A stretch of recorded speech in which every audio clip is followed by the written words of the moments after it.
Hello? Yeah, this works.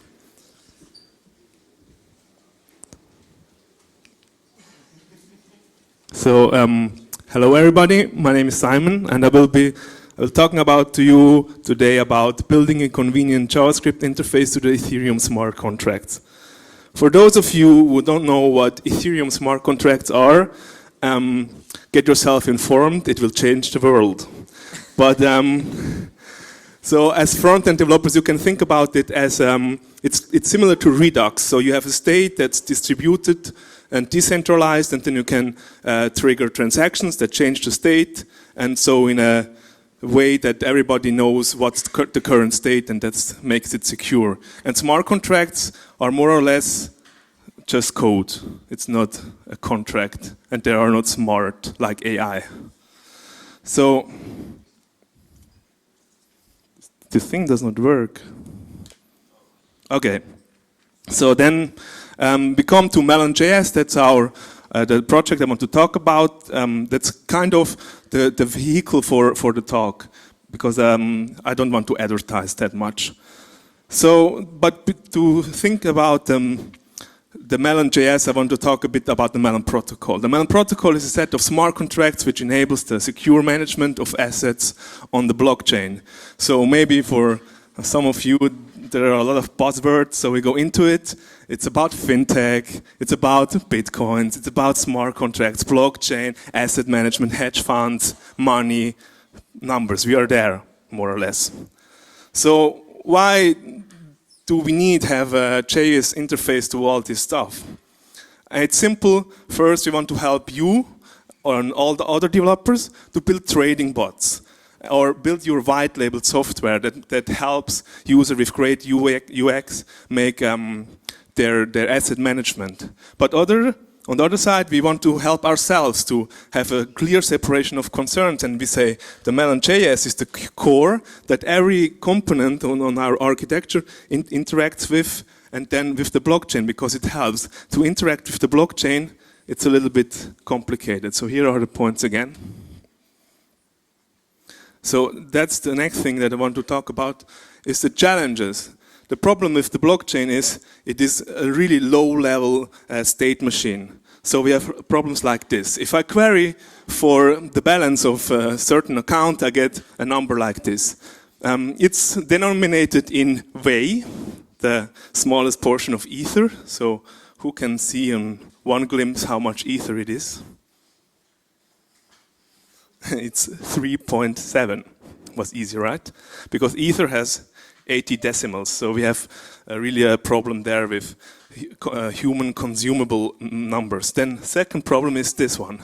So this is an address of a smart contract on the blockchain. Who knows this address? It is actually the address of the smart contract of the Melon token.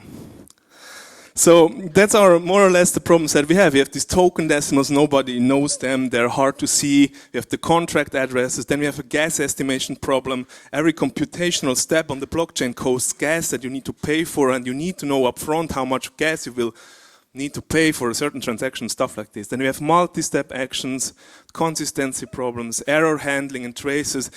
And documentation, of course, we need to have great documentation so that people can jump into the projects and get it going. And last but not least, security is also a thing. It's not on the slide, but it's in our hearts. So then we come to the last slide, to the techie one. I do not want to go into detail, but just to have a slide with nice icons and stuff like this. We do everything with functional programming. We have flow types to ensure our type system. We try to use ESDoc. Then we have Web3, JS, and Truffle contracts, the two tools that are the basic tools to interact with smart contracts on the JS side. Big Number to manage these big numbers. Jest for unit tests and Jasmine for integration tests. It was funny that Jest did not allow me to write integration tests that directly go to the blockchain, so I need to split. But we want to stay with Jest because we have React in mind. Prettier, Bobble, ESLint standards, you know about those. So thank you very much for your time, for the opportunity to present here. And for you that are curious about blockchain development right now, we are hiring. Thank you, Simon. No time, no, more. And now, our next, so because it's lightning talks, we need to do lightning applause. So really like completely outrageous, like, wah, applause, but only for like half a second long, if possible. So next up is Dominic. So when he's set up, he's ready to go. Another round of applause for Dominic, please.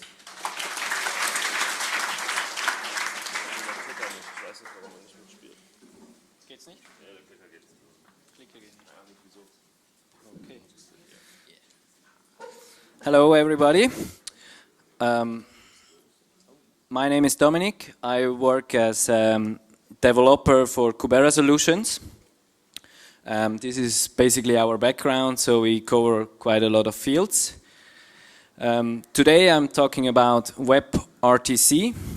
WebRTC is a standard, W3C, and it should cover following purposes like video conferencing, data transfer, peer-to-peer data transfer, chat, like audio or texting, obviously, and desktop sharing.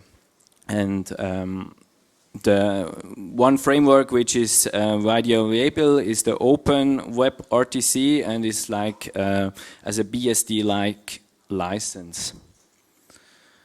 A little bit of history and support is always important in the web. So Google, in 2010, Google bought a company named Global IP Solution, which was working already in that technology. And 1 year later, they already published a framework. And below you see the browser support is growing since 2013. And in this year also Apple joined finally the support of WebRTC. So what does the protocol or components offer? So they have functionality for accessing the camera and microphone of your device. They negotiate codecs and the routing between the two devices, and they initiate the call, and they also offer data channel functionality for peer-to-peer transfers.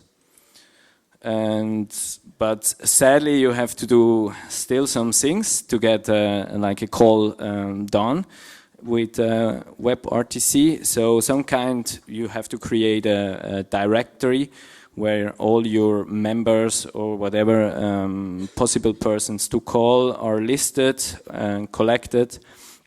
You need to do the signaling. Most obviously you use WebSocket, and you have to create a user interface where you integrate everything.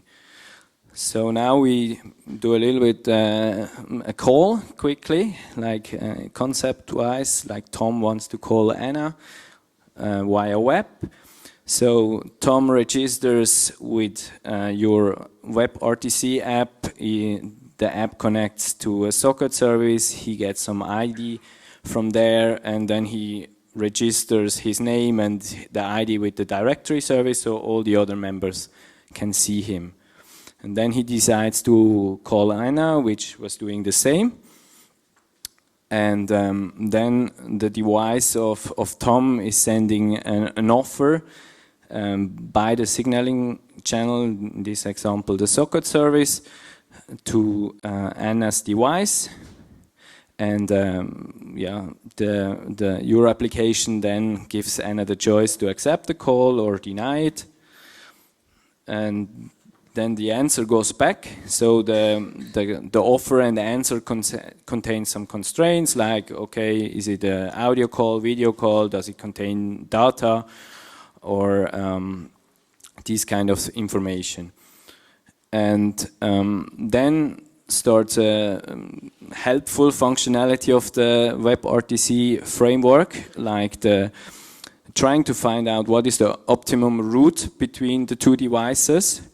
For that, because the device can be behind firewalls or routers, you should offer a stun service, so they have a chance to cover the addresses and find the optimum way. Even they also exchange like compatible codecs, as you will see with all the browsers.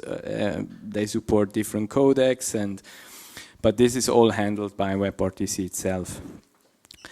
And then probably the best result you get with the direct connection, when the two devices can talk directly to each other. But most of the time you do a relay over a turn service, which you should also provide. And this enables the call also blocked by firewalls or so. And that was my little introduction to WebRTC. I hope you enjoyed. Thank you, Dominic.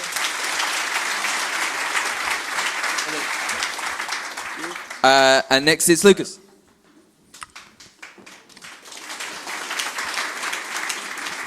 No idea why the clicker's not doing its thing. Ja, machen wir es so, oder? Gut. Die ja schon. Da müssen wir aufpassen. So auch mit Space. Also so mit, ja. Hi everyone, I'm Lucas. I'm working at U-Systems, and I will tell you today something about fuzzing. Fuzzing is a automated testing software technique which provides invalid, unexpected or random input and tries to crash the program.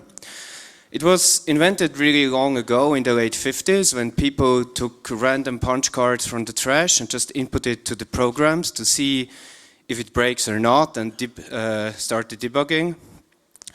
There are many applications, like the shell shock bug was found by fuzzing, the heartbeat bug was reproduced using a fuzzer. Google and Microsoft provides huge cloud fuzzers for open source programs like Chrome or FreeType. Fuzzing has some huge advantages, like it's really fast, it finds errors you will never have thought of by writing normal tests, and it doesn't require any knowledge about the code. You just need to know the interface and then you can start fuzzing. Our company has a product, a web application called Webling, and a few years ago we wanted to try fuzzing on this application, but we didn't find any viable product on the web, so we wrote our own one, the single page fuzzer. You can download it on GitHub. It acts like a normal fuzzer. This means it doesn't need any changes on your source code and it supports all modern browsers. How does it work? It just selects a random element from your web application. It selects a random event from the given event distribution and it applies the event on the element. If there is an event handler, which can be determined by a timing analysis, then it waits until these changes are done by using mutation observers. This is really crucial because if you find an error, you want to be able to track it back. If you do 100 events at once, you will never find where the error comes from. If there's no event handler, obviously, we just start over. How to use it? The easiest way is just to copy this snippet into the console log and then it starts. But you have various configuration options. You can give it some DOM restrictions, which means you only want elements from which is a child of a section element. You can give some network properties, which means you want to reduce lag, drop responses, or go offline. Or you can give a event distribution. In this case, you just give click events and double click events. 80% click event, 20% double click events. So let me show you.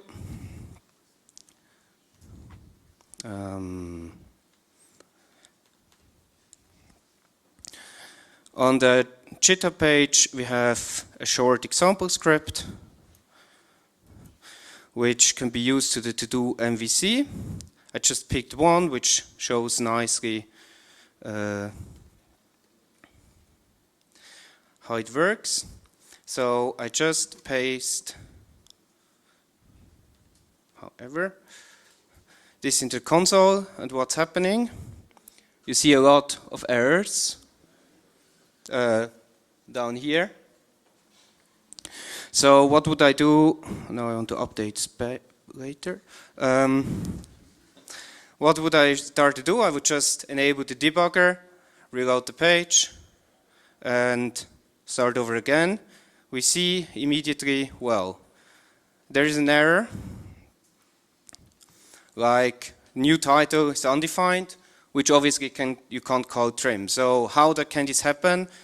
Well, I mean, it seems that the app is kind of working, but uninitialized smells like in the beginning. If I reload and start again, boom, I found the error. So we really found a real error. So if you go this serenade, I don't have to do anything with this framework, but I just picked it because it has a nice error in that example. So this has a strange template language, and if we see here, this input just binds to the change event. This means if we click enter before we changed anything, there's an error. So this means we now found an error by using fuzzing, which means this was a real error which we could fix if we had access to this example. And yeah, it's really useful. We found a lot of errors, many errors also, which was reported by customers, and we had never a chance to reproduce them. And at some point we realized, this must be this error which was shown by some customers. Thanks a lot.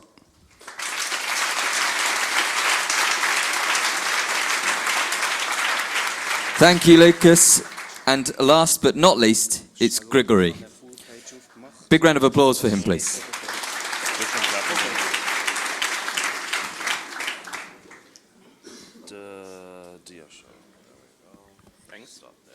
Hi everyone. So I will try to manage in 5 minutes. Here I want to share our experience how we managed to secure our CSS in our white label project. By secure I mean something like encapsulating it. So what is actually white label? When I first heard these words I was thinking something about that. But you know, this is partially true because white label is the product that you develop once and you can customize it easily for different clients, so you kind of sell a label. For us on the front end, it was a task that we develop a widget that should be embedded into the third-party website. It shouldn't be a banner or something like that. It's fully functional single-page application with light boxes, login functionality, choosing information, so on and so on. And of course, if we embed it into the third-party website, we inherit the CSS there. So how can we encapsulate our CSS that it doesn't inherit from the third-party website and doesn't break our code? Okay, we can wrap our widget in inside some ID. We can add important declaration to each CSS rule. We can rename our class names to some, I don't know, random hash names or whatever. And when we did everything, we found something like that. Yes? And let's have a short look. So down we have our super secured CSS code with wrapper, importance and everything. And on top we have hate, what we don't have in our CSS, and CSS inherits. So basically we need to somehow reset all our styles inside our widget. So here are the ways we were investigating how we can do it. So of course it can be shadow DOM usage, then it could be scoped style attribute, the CSS3 all rule, or the custom style sheet which make a hard reset of all CSS rules to the browser defaults. Let's have a look. Okay, this is very fancy, very nice, but not for our project. We support basically all browsers. Scoped style rule, yeah, even removed from the spec. CSS3 all rule looks like a good way, but unfortunately not for us, because we support Internet Explorer, we support older version of Android browser. So our way was this one of many. We choose clean slate. This is the reset style sheet, which is not big, but it gathers all possible like CSS rules that resets them to the browser defaults. It worked perfectly until we started to embed third-party libraries into our widget that is embedded into the third-party website. So, for example, Google Maps. That means we broke Google Maps at all because we reset all the styles and it didn't work. So, after some investigations, we ruled out that the best way would be still to use clean slate, but remove the importance. So, okay, it's not a perfect way, but it works for us, and we are now delivering into many websites without any problems. So here is the CSS inheritance map, where we inherit from the third-party website. We still use wrapper. We use clean slate to reset all styles. Then we load our widgets CSS, and then we use the third-party modulus, more or less safety there. But there is one but. For example, as we use fully functional web application, we use light boxes there, and we need some special classes like hidden, what we do there. So basically the workaround there is to use root pseudo selector to increase the specificity. So it's kind of very dirty hack, but everything works as a magic. Yeah, thank you. If you have any questions or propositions, I would like to discuss it, so thanks.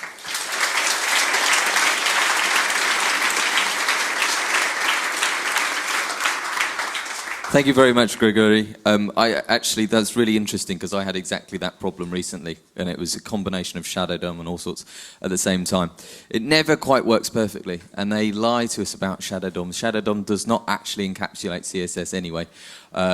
It kind of does from the inside out, but not from the outside in.